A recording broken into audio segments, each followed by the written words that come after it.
Remember me, do you? I got a spoon.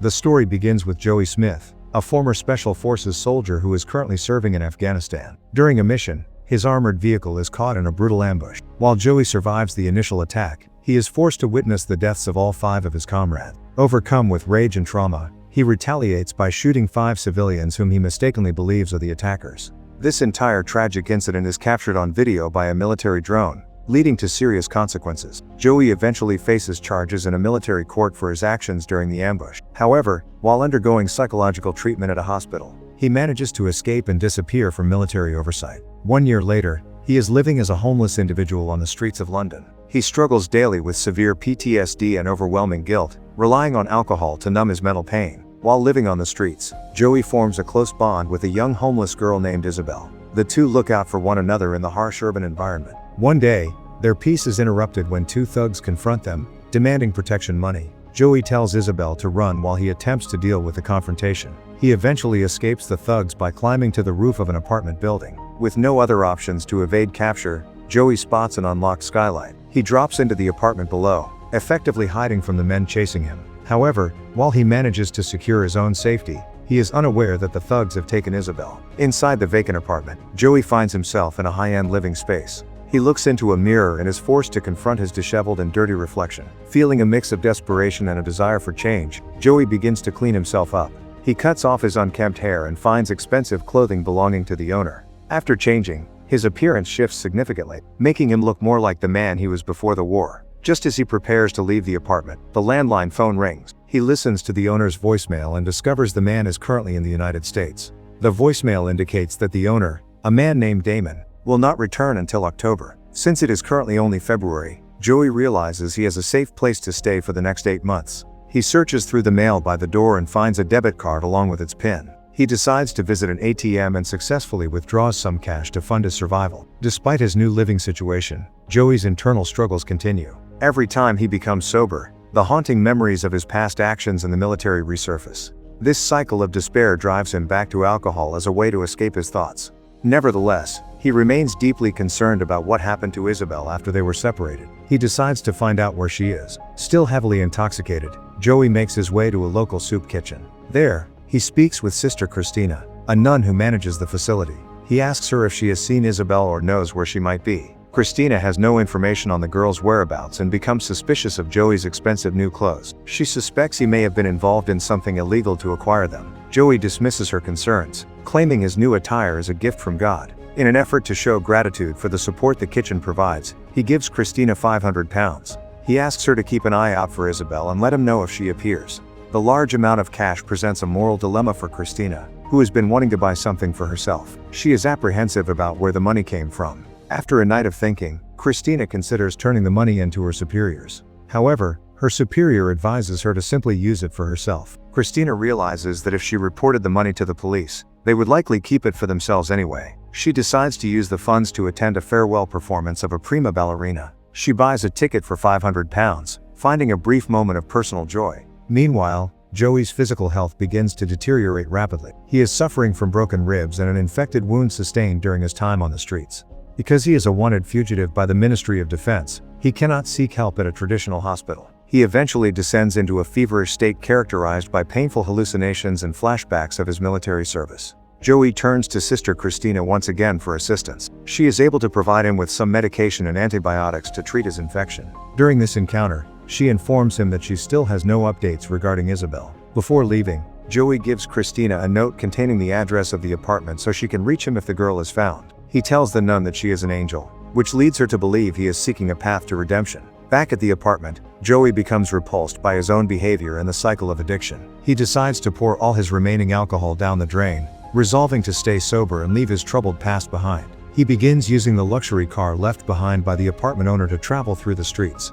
He spends his time distributing missing person flyers in a desperate attempt to locate Isabel. Shortly after starting his search, Joey receives a voicemail from Isabel. In the message, she tells him to stop looking for her, claiming she is working for the thugs to save money before leaving London. While Joey feels a sense of relief hearing her voice, he is unaware that she is being coerced into prostitution. The message was actually recorded under duress, and she remains in grave danger. Unaware of the tragedy unfolding for Isabel, Joey focuses on reinventing himself. He maintains his sobriety and begins a rigorous physical training routine to regain his strength. He eventually secures an honest job working in the kitchen of an Asian restaurant. He works double shifts as a dishwasher to earn extra money and begins to catch the attention of the management. Joey's impressive demeanor and discipline are eventually noticed by the restaurant manager. The manager realizes that Joey's talents are being wasted in the kitchen. He introduces Joey to the owner, a man named Mr. Choi. It soon becomes clear that the restaurant is a front for a local Asian mob. Mr. Choi is in need of a driver and a problem solver for his illicit activities. Eager for financial gain to fix his life,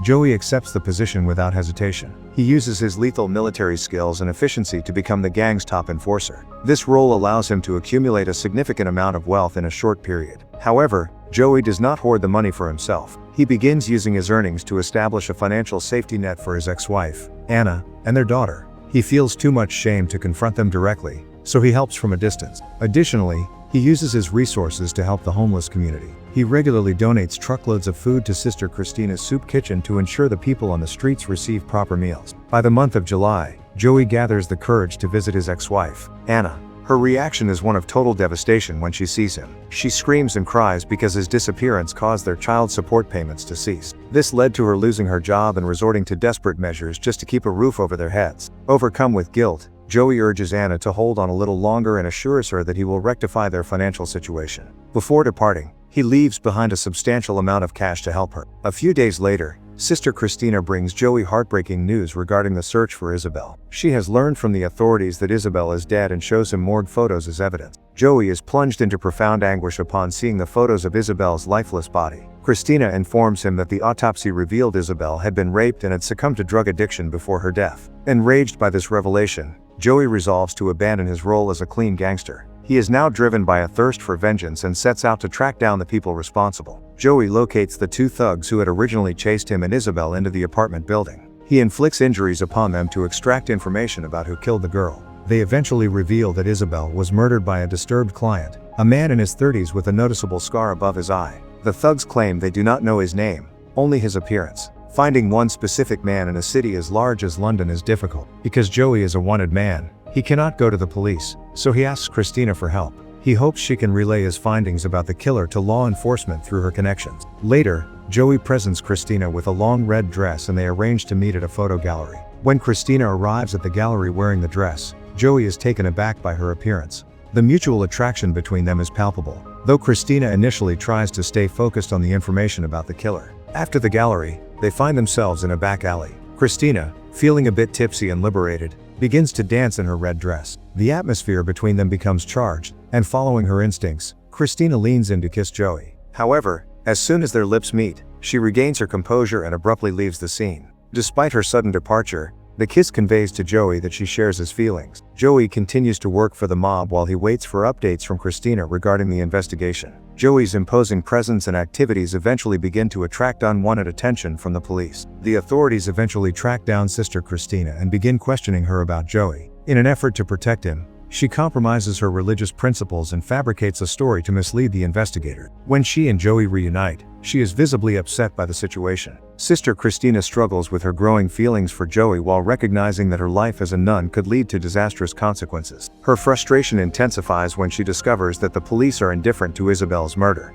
Because Isabel was a sex worker, the authorities have dismissed the case, showing no interest in finding the killer. In response to this negligence, Joey resolves to take matters into his own hands using violence. On their way back to the convent, Christina finally begins to open up about her own troubled past. She confides in Joey that she had always aspired to be a ballerina, but her father forced her to pursue gymnastics instead. During her teenage years, she endured horrific abuse from her gymnastics coach. After suffering for an extended period, she reached a breaking point and took drastic action against him, which resulted in his death. Following that violent incident, Christina was sent to the convent, where she spent years attempting to escape her trauma and the guilt associated with her action. Engaging in charitable deeds at the soup kitchen became her only way to find peace. In her view, physical desire is a sin, and Joey's presence is causing her buried feelings to resurface. To resolve this internal struggle, she applies for a missionary transfer to Africa, effective October 1st, seeking justice for Isabel before he loses Christina. Joey strikes a deal with a high-level female mob boss. He agrees to undertake a perilous human smuggling operation that other enforcers are unwilling to touch. In exchange,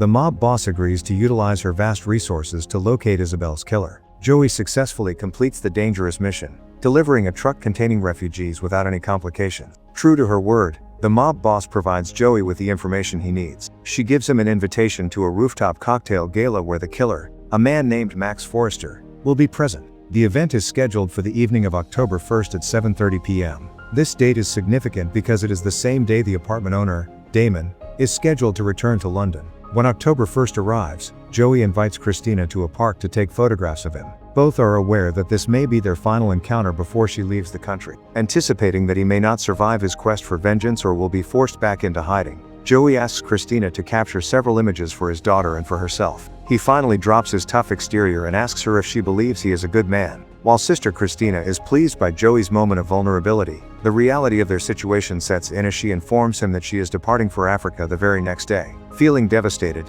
Joey attempts to maintain his composure while asking about her plans for the mission. However, it becomes increasingly difficult for either of them to suppress their feelings during this final meeting. At the moment of their farewell, Christina decides to confront her emotions rather than flee from them. They return to the apartment for one last night together, but their time is interrupted when the owner, Damon, arrives at an inopportune moment. This sudden return forces them out of the luxury residence and back onto the streets. Though Joey expresses a desire to escape with her, Christina firmly rejects the idea, reminding him that life is not a fairy tale. She believes the burdens of their pasts and the harsh realities they face suggest they are not meant to be together. As 7 p.m. approaches, Joey visits his ex-wife's home to settle his final affairs. He has a brief greeting with his daughter, but she does not recognize him after his long absence. He leaves behind the photographs Christina took in the park and all the cash he has accumulated during his months working for the mob. With his obligations to his family fulfilled, he heads directly to the gala to find Max Forrester. At the rooftop cocktail party, Joey locates the killer, Max Forrester.